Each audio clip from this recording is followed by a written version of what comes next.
Welcome to Core Concept HQ, where big ideas are simplified. Today, we are diving deep into a really provocative book, Peter Thiel and Blake Masters' 0 to 1, Notes on Startups or How to Build the Future.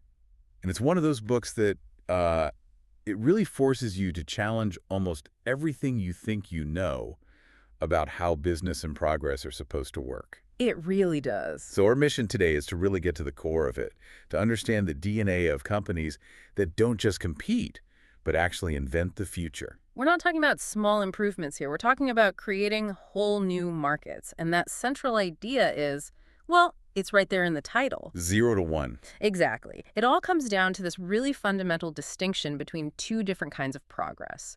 First, you have what the authors call going from 1 to N. Okay, so 1 to N, Yeah. that's basically taking something that already works and just making more of it, right? That's it, exactly. It's horizontal progress. You have one Yeah. working typewriter, you build 100 more, you're copying, you're scaling, you're distributing. But you haven't really changed the thing itself. Not at all. And if you zoom out and look at this on a massive global scale, the word for this is globalization. Right. Taking things that work in one place, like 19th century railroads or 20th century air conditioning, and just building them everywhere else. China is a perfect example of this. It's a huge, important process, but it is fundamentally replication. You're multiplying what's already known. Okay, so that's 1 to N. What's the other side of the coin? The other side is where it gets interesting. That's going from 0 to 1. 0 to 1. That's vertical progress. That is true invention. It's not building 100 more typewriters. It's the conceptual leap from a typewriter to a word processor. Ah, so it's going from nothing to something, creating a new category. Precisely. And the macro word for that is technology. But, and this is really important, when Thiel uses the word technology, he doesn't just mean computers and software. No, it's much broader. It's any new and better way of doing things. It could be a new process, a new energy source, anything that lets us do more with less. And that's the whole foundation of this way of thinking. And it's built on this willingness to be, well, a contrarian. It reminds me of that famous question he asks in interviews. The ultimate litmus test. What important truth do very few people agree with you on? It's such a brilliant question because it's not just testing for intelligence, it's testing for courage. Right, because if everyone already agrees with you, it's not a valuable truth, it's just common knowledge. Exactly. To answer that question well, you have to be willing to be wrong and to be alone in your conviction. You have to say, most people believe X, but the truth is actually the opposite of X. What's his answer? The one that frames the whole book. His answer is the starting point for our entire deep dive. He says most people believe the future will be defined by globalization, by 1 to N. But the truth is? The truth is that technology, that singular 0 to 1 leap, is what will actually determine our future. Okay, so that really sets the stage. But why is this distinction so critical? I mean, why is just spreading old ideas, globalization, not enough? Why is it even a threat? Well, this gets to the core of what the book calls the stagnation threat. If we only rely on 1 to N progress, we're taking old systems and multiplying their drain on the planet's finite resources. So it's not a path to shared wealth, it's a path to, well, devastation. It is. The book lays out this really stark environmental calculation. Imagine China, over the next 20 years, doubling its energy production, using the same old technologies we used. So more coal, more oil. Right. The result isn't just double the output, it's double the air pollution. It's a catastrophic increase in pressure on resources that are already scarce. And then you think about a country like India. If hundreds of millions of households there adopt the consumption habits of the average American household today. Using today's tools, our cars, our power grid, the planet just can't sustain it. That kind of 1 to N replication is environmentally impossible. So what you're saying is we don't just need more stuff. We need miracles. That's the word the book uses. We need these radical 0 to 1 technological breakthroughs that fundamentally change the equation, that let us do way more with way less. Otherwise, globalization just becomes a recipe for conflict over dwindling resources. And the strange thing is, we've sort of lost our faith in those miracles. You know, from the 1700s up to about 1970, we saw this relentless vertical progress. Steam engines, electricity, aerospace. And then what happened? It stalled. For the last 50 years, the only place we've seen truly vertical 0 to 1 progress has been in information technology. For everything else, we've mostly just been coasting. And the book argues this was cemented by one specific event, right? Yeah. The dot-com crash in 2000. Yes, exactly. That crash taught a whole generation of entrepreneurs the wrong lessons. These post-bubble dogmas that sound safe and smart but actually kill boldness. They actively encourage that 1 to 10 incremental thinking. They do. And there are four big ones that are worth breaking down because they still dominate so much of the startup world. Okay, so the first one was make incremental advances. Right. The thinking was, grand visions are dangerous. They get you into trouble. So just be humble. Take small, safe steps. And the book's response. The response is that it is much better to risk boldness than to risk triviality. Triviality. If you're only 10% better than your competitor, why would anyone bother switching to your product? The friction is too high. A real 0 to 1 leap has to be an order of magnitude better, a 10x improvement. Okay, that makes sense. What's the second dogma? Stay lean and flexible. This became a huge mantra. The idea is don't have a rigid plan, just iterate, experiment, pivot constantly based on what the market tells you. Which sounds smart, Brett. Don't be stubborn. It sounds smart, but here's the counterpoint. A bad plan is better than no plan. This lean philosophy can lead to what the book calls indefinite thinking. You spend all your time optimizing the process of making choices, but you never actually make a definite choice about what to build. You see this with students, right? The ones who build these incredibly diverse resumes. Exactly. They're trying to be prepared for a completely unknowable future, so they become a jack of all trades and a master of none. But the biggest breakthroughs, like the iPhone, they didn't come from pivoting. They came from a definite multi-year plan. And that leads right into the third dogma, which is improve on the competition. Just find something that's already successful and do a slightly better version. And this is the definition of 1 to N thinking. And it's here that the book delivers its most controversial truth. Competitive markets destroy profits. So you're saying you don't want to compete? Why would you? If you're just another player in a crowded market, you're in a zero-sum game. All the profits get competed away over time. The whole goal of a great business should be to escape competition altogether. Which brings us to the last dogma. Focus on product, not sales. The classic, if you build it, they will come idea. The engineer's fallacy, the belief that a great product just sells itself and that sales and marketing are somehow superficial or dishonest. But the reality is, The reality is that sales matters just as much as product. Distribution is everything. If you have a brilliant 0 to 1 technology but no way to get it to customers, it's completely worthless. so if we throw out all these dogmas, Yeah. what is a startup then? What's the vehicle for this 0 to 1 creation? The book defines it beautifully. It's not about size.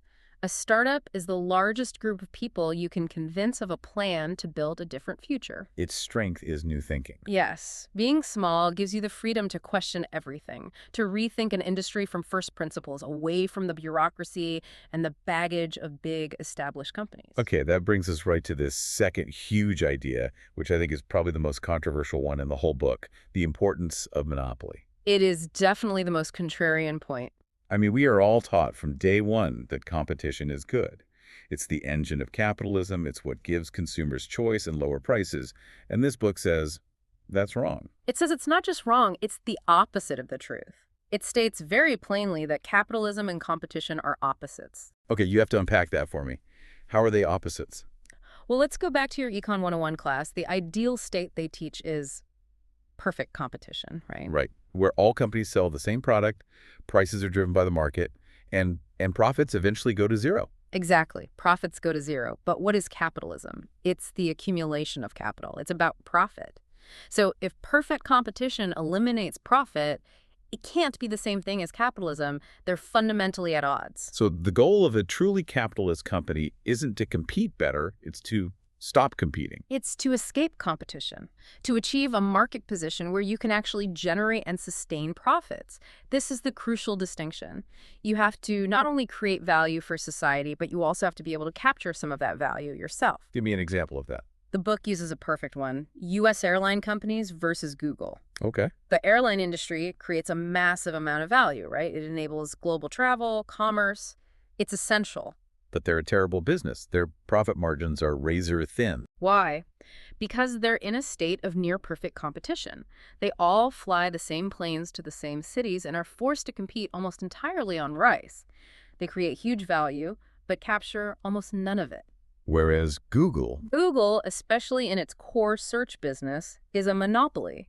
And because they face no serious competition, they can set their own prices and capture an enormous amount of the value they create. They are a phenomenally valuable business. So this leads to a really interesting kind of game that companies have to play. A game of misdirection. Successful companies, which are monopolies, have to pretend they're not. And struggling, competitive companies have to pretend they're unique. Okay, how does a monopolist do that? How does Google hide its dominance? They define their market as broadly as possible. They use the logic of union. When they're facing an antitrust suit, they don't say, we have 68% of the search market. No, they say. They say, we're just a small player in the massive $495 billion global advertising market. Or they'll say, our market is technology, so we're competing with Apple on phones and Facebook on social. By adding all these other markets together, they make themselves look small and threatened. And the competitor firms do the exact opposite. They do the opposite. They define their market as narrowly as possible, using the logic of intersection. So they'd say something like, we're the only restaurant in Palo Alto that serves authentic British food. Exactly. They invent this tiny niche category where they're the only player. But the book warns you, if you have to define your market that narrowly to be unique, maybe it just means there's no market there at all. So the goal isn't just any monopoly, like the kind from the board game where you just own all the property and collect rent. No, that's a critical distinction. In a static world, a monopolist is just a rent collector. They create artificial scarcity. That's bad for everyone. But the book argues for a creative monopoly. A creative monopoly is completely different. They don't win by cornering an existing market. They win by creating an entirely new category of abundance. Like Apple with the iPhone. The perfect example. Apple didn't earn its monopoly profits by outcompeting Nokia on flip phones. It created a whole new category. It offered something so much better that it made society as a whole better off. And that's the key. The promise of those long-term monopoly profits is what gives companies the incentive to even try to make these huge, risky bets. Of course. Why would you spend billions on years of risky R&D if you knew that the second you launched, a dozen competitors would copy you and drive your profits to zero? You couldn't afford to. You couldn't. You'd be stuck in these short-term, zero-sum battles just to survive. Only a creative monopolist has the cushion, the high margins, to invest in the truly long-term, ambitious projects that push all of us forward. Okay, so if the end goal is to build one of these creative monopolies, you can't just stumble into it. It requires a very specific way of thinking about the future. It really does. And this leads to another one of the book's core frameworks, which is this quadrant of how different cultures view the future. Right. It's based on two axes.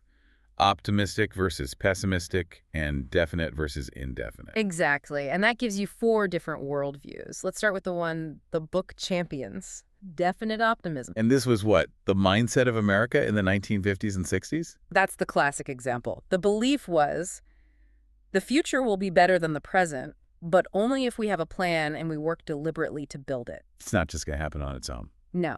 This is the mindset that produced the Apollo program. A huge, expensive, multi-year, highly specific plan to achieve an audacious goal. They were designing the future. Okay, so that's definite optimism. What's the dominant mindset today, especially in the Western world? Today, the book argues we live in an age of indefinite optimism. So we're still optimistic. We still think the future will be better. Yes, but we have no idea how it will be better. And because we don't know, we believe it's foolish to make concrete long-term plans. And this leads to this focus on process over substance. Everywhere. It's why students are encouraged to get very general degrees and build these resumes with a little bit of everything.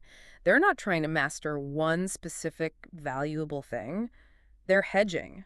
They're maximizing their options for a future they see as random and unknowable. And finance is the ultimate expression of this, isn't it? It is the absolute epitome of indefinite thinking. What is diversification? It's the core belief that you shouldn't put all your eggs in one basket because the future is random. And so when a founder sells a company, the money goes to a banker who immediately spreads it out across a portfolio of stocks. Right. Nobody seems to know what to actually do with the money in the real world, what definite thing to build. So it just gets rearranged and diversified, becoming an end in itself rather than a tool for creation. And this indefinite thinking has even crept into the startup world. It has, through what the authors call startup Darwinism. This is the downside of the lean startup methodology. The whole minimum viable product and iterate constantly idea. which is incredibly useful for optimizing something that already exists. But if you take it too far, you start to believe that progress just happens on its own through these little random mutations and adaptations. But that will never get you to a 0 to 1 breakthrough. Never. It might help you find a local maximum, a slightly better version of what you already have, but it can't make that big conceptual leap. Which is why the book argues for a return of design, for intelligent design in business. And Steve Jobs is the poster child for this. He wasn't just a designer of products, he was a designer of the business itself. He had a definite multi-year plan for the iPod that went far beyond what anyone else saw. He saw the path to the iPhone and the iPad when everyone else just saw a music player. That's definite thinking, and it's that kind of thinking that connects directly to how value is actually created, which brings us to the power law. The power law. It's like a more extreme version of the 80-20 rule. Much more extreme. In a field like venture capital, you don't see a normal distribution of returns where you have some winners, some losers, and a lot in the middle. No, it's all driven by a tiny number of massive outliers. It is. The secret of venture capital is that the single best investment in a fund will often return more than the entire rest of the fund combined. That's an incredible statistic. Look at Founders Fund, Thiel's own firm. Their investment in Facebook returned more than all their other investments put together. Palantir, their second best investment, is on track to do the same for the rest of the fund, minus Facebook. So most of their investments, even the ones that were successful, barely moved the needle in the end. They were basically irrelevant to the fund's overall success. All that mattered was hitting one or two of those massive power law winners. So what's the lesson there for us, for the listener thinking about their own life and career? The lesson is one of the most important in the book. Life is not a portfolio. You can't diversify your own life. You can't. The power law suggests that your life will also be determined by a very small number of key decisions. That one career path you choose, that one company you join, that one thing you decide to master. So this indefinite idea of keeping all your options open is actually a recipe for mediocrity. It's a handicap, because if you spread your energy across a dozen different things, you'll never invest enough in any single one to achieve that outlier, 100x result. You have to reject the tyranny of chance, make a definite choice, and focus relentlessly. So if you're going to make that definite choice, you need a starting point. And the book argues that every great company, every 0 to 1 idea starts with a secret. Yes, a secret. And it's defined very simply as something important and unknown, but something that is hard yet doable. Every right answer to that question, what valuable company is nobody building, is a secret. It has to be. If it were easy and obvious, someone would have already done it. But the book makes this point that, as a culture, we've kind of stopped believing in secrets. We act as if there's nothing new left to discover. Why is that? There are a few reasons. One is that our education system is all about incrementalism. You get A's by correctly repeating what's already known, not by venturing into true uncertainty. There's also a huge fear of being wrong. A deep risk aversion. If you claim to have found a secret, you are by definition alone. And most people would rather be wrong with the crowd than be right by themselves. Then there's complacency and this belief that the world is flat, that all the good ideas are taken. Which is just fundamentally not true. Believing in secrets is what drives progress. Think about Uber and Airbnb. Their secrets weren't some complex new physics. No, they were secrets about people. They were hiding in plain sight. They just saw this massive, unaddressed demand, all these empty cars and empty rooms that existing institutions were blind to. So the book breaks secrets down into 2 types to help you know what to look for. Right. First, you have secrets of nature. These are the undiscovered parts of the physical world, things you might need a physics PhD to find. And second, you have secrets about people. These are things people don't know about themselves or things they actively try to hide. The fact that competition destroys profits is a secret about people. Monopolists want to hide it, and competitors have to pretend it's not true. And the book suggests the best place to go looking for these secrets is where no one else is looking. Exactly. Outside of the big, established, institutionalized fields. Take nutrition, for example. It's fundamental to our health, yet we know so little. It's messy, it's complicated, so a lot of top scientists avoid it. Which leaves it open to these big, flawed studies like the old food pyramid. Right, which was influenced by lobbying and arguably made health problems worse. The fact that we know more about distant galaxies than we do about human nutrition is a giant sign that there are huge secrets there waiting to be discovered. Okay, so you find a secret. But an idea is not enough. You have to build a company around it. And this is where we get to Thiel's law. Which is, a startup messed up at its foundation cannot be fixed. The decisions you make right at the very beginning are almost impossible to change later on. And it all starts with the co-founders. It's like a marriage. The book is very clear on this. Founders need a shared prehistory. They need to know they work well together under stress. Just meeting someone at a networking event and starting a company. That's like getting married in Vegas to a stranger. It almost never works. Beyond that, you need perfect alignment throughout the whole organization. The book gives this great framework for thinking about it. Ownership, possession, and control. Okay, break those down. Ownership is who has the equity. Possession is who runs the company day to day. And control is who governs it, like the board. And if those three are out of alignment, you're in trouble. Big trouble. Think of a big public company where the CEO, possession and control, owns very little stock ownership. They're incentivized to boost the short-term stock price to protect their salary, not build long-term value for the actual owners. To keep that alignment, you need a small, effective board. The book says ideally 3 people and never more than 5 for a private company. A big board is just for cover. Nobody feels personally responsible. A small board forces real debate and decisive action, which is what a 0-to-1 company needs. And the team itself needs to be more like a cult than a company. A tribe is the word they use. Fiercely devoted to the mission. The PayPal Mafia is the classic example. They weren't just there for a job. They were all obsessed with the specific idea of creating a new digital currency. And to keep that tribe working peacefully, you have to avoid internal competition. Yes, internal rivalry is like an autoimmune disease for a startup. And the key to preventing it is to make every single person responsible for just one thing. When roles are clearly defined, people collaborate instead of compete. And finally, compensation has to reflect that long-term vision. A low CEO salary is a great sign. It shows they're committed to building value, not just cashing a paycheck. And equity is the best tool, because anyone who prefers a piece of the future over cash today is showing you that they truly believe in the mission. All right, so you've got the secret, the plan, the perfect founding team. Now comes the part that so many brilliant technical founders completely stumble on. Distribution. The sales imperative. And there's this huge bias against it, right? Yeah. Especially among engineers. A huge bias. Because engineering is about substance. A product works or it doesn't. Sales can feel superficial. It feels like you're trying to manipulate perception instead of just letting the superior technology speak for itself. The field of dreams fallacy. If you build it, they will come. And it is a crippling fallacy. The best salespeople, the grandmasters, are so good that you don't even realize you're being sold to. Like Tom Sawyer getting his friends to pay him for the privilege of whitewashing the fence. Exactly. It's why sales jobs have titles like business development or account executive. We don't like to be reminded we're being sold, so a founder has to get over this bias and build a distribution strategy that actually works. And the core of that strategy is a simple piece of math. It's the golden rule. The customer lifetime value, CLV, has to be greater than the customer acquisition cost, CL, and the price of your product is what determines which distribution channel makes that math work. So if you're selling something really expensive, say millions of dollars, then you need complex sales. This is one-on-one high-touch selling, usually done by the CEO. This is SpaceX selling billion-dollar rocket launches to NASA. Right. Elon Musk is the head salesperson. Or Alex Karp, the CEO of Palantir, spending most of his month meeting with clients for deals worth tens of millions of dollars. You can't delegate that. Okay, what about for products in the, say, $10,000 to $100,000 range? That's the territory of personal sales. Here, the challenge isn't just one big deal.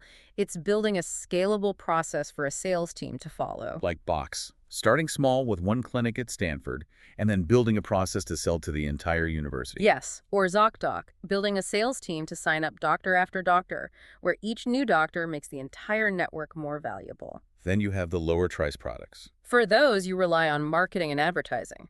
Think about Warby Parker selling glasses online.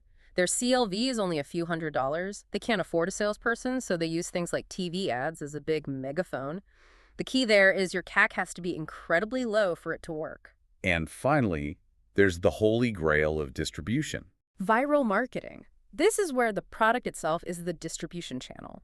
It's designed so that users naturally bring in other users. The classic PayPal example. They literally paid people to use their product. $10 for you to sign up, $10 for every friend you referred. It created explosive 7% daily growth and made them a household name. The point is, you have to pick the right channel for your price point, or the math will never work.